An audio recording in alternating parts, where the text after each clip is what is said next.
রিজিকে না থাকলে রিজিক কখনো জোর করে কেড়ে আনা যায় না। একটা কথা বলে যে জন্ম মৃত্যু বিয়ে আল্লাহ তালার হাতে, অবশ্যই রিজিকও আল্লাহ তালার হাতেই। হ্যালো এভরিওয়ান, আসসালামু আলাইকুম। আমি কয়েকদিন আগে আপনাদের ভাইয়াকে বলছিলাম আমি একটু অলসতামি করি, যে হচ্ছে তুমি একটু দেখো না গ্যাসটা আছে নাকি।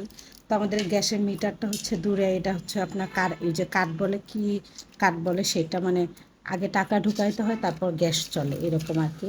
তো সে হচ্ছে দেখার নামই নাই, দেখতে বলছিলাম তবু সে দেখে না, আর আমিও আলসামি করে যে আমি একটু দেখবো, আমিও দেখি নাই।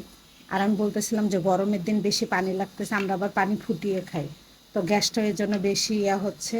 তারপর উনি আর হচ্ছে দেখে নাই, তো আজকে হঠাৎ করে গ্যাস ফুরিয়ে গেছে আমি রান্না করতে যেয়ে। তো শুধু আমি ভাতটাই রান্না করছি আর সবাই দিকে রেডি করে রাখছি। তারপর রুম টুম আমি ঝাড়ু দিয়ে গোছায় ফেলছি, যে গ্যাসে আসা বসে থাকবো আজকে খাওয়া হবে কি না না হবে, কিন্তু আমার বাবুর খাবারের ব্যবস্থা আছে। এই জন্য বলে যে রিজিক কখনকার কোথায় যায়, বা রিজিক কোথায় কখনকার উঠে যায় বলা যায় না, তাই না?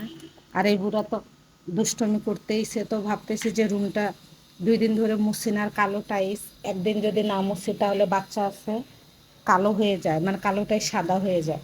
আর রান্নাঘরে এগুলো আমি সব কিছু গুছিয়ে নিছি, মানে আমার সব রেডি। আর আমার ফ্রিজে পাঙ্গাস মাছই ছিল, তো আবার পাঙ্গাস মাছই মানে আমি ভিজাইছি, যে হচ্ছে গ্যাস নেই, যদি তাড়াহুড়া করে আনে অন্য মাছ সবজি দিয়ে রান্না করতে গেলে লেট হয়ে যাবে, তো পাঙ্গাস মাছটা কিন্তু তাড়াতাড়ি হবে। তো 4 পিস মাছ নিচ্ছি, নিয়ে হচ্ছে আর দেখেন একদম গ্যাস কিন্তু জিরো জিরো হয়ে গেছে।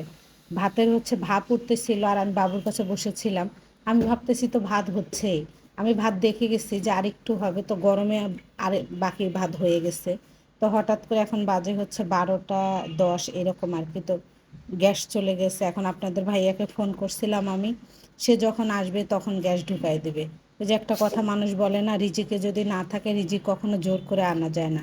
তো তেমনি তাই না, রিজিক আল্লাহ তালার হাতে, জন্ম মৃত্যু বিয়েও আল্লাহ তালার হাতে। আমরা মানুষরা সময়ের কাছে এত মানে কি বলবো হয়ে গেছে, আমরা সময়ের কাছে মানে নিজেরা বন্দি। সময় যে কখন জীবন থেকে চলে যাবে আল্লাহ তাআলা ছাড়া কেউ জানে না। তো আমি যখন হচ্ছে শ্যুটটা করতেছিলাম, এদিকে হচ্ছে আমাদের বাসায় এদিকে মাইকে বলতেছিল একজন মানুষ মারা গেছে। তো শুনে এতটা খারাপ লাগতেছিল, তাই ভাবতেছিলাম যে আমরা সময়ের কাছে মানুষ বন্দি, তাই না? জীবনের কখন সময় ফুরিয়ে যাবে আমরা নিজেরাও জানি না। আর আজকে কিন্তু রৌদ্র ওঠে না, আলহামদুলিল্লাহ ঠান্ডা ঠান্ডা ওয়েদার। আর আমার এত অলসতা জানেন না, আমার কাজ করতে এত অলসতা লাগে কেন জানি না। আর একা একা থাকি তো নিজের কাছে বোরিং ফিল লাগে, তো আমি বললাম যে একটু রুমটা মুছে নেই, যেহেতু আপনাদের ভাই আসতো লেট হবে, একটা সময় আসবে। আর আজকে ও অফিসেই আছে, তো আমি এই ফাঁকে রুমটা মুছে নিলাম। আমি এদিকে রুম মুছতেছি আর বাবু হচ্ছে এদিকে গাড়ি নিয়ে, মানে গাড়ির চাকা তো এমনি একটু ময়লা থাকে না, বাসা বাড়িতে তত ময়লা নাই, তবুও কিন্তু উপরে ময়লা টয়লা উঠিয়ে আসে। তো সেই ময়লাগুলো কালো ফ্লোর আরও হচ্ছে আপনার ওই ময়লা করতেছে। তো বাবুর সাথে এদিকে রাগারাগি করে আমি গোসল করে নামাজ পড়ে রান্না করছি আগে তাড়াতাড়ি, মানে আপনাদের ভাইয়া আসার আগে আমি গোসল নামাজ কমপ্লিট করে ফেলছি। আর ওইও দেখেন খেয়ে গেছে, 2টা মাথার 2টা পিস রান্না করছি। তো বাবুকেও খাওয়াইছি, এখন হচ্ছে আমি খাবো, এখন বাজে হচ্ছে 3:30। তো এই যে আমি 1 পিস মাথা নিছি আর হচ্ছে করল্লা ভাজি। তো এই তো।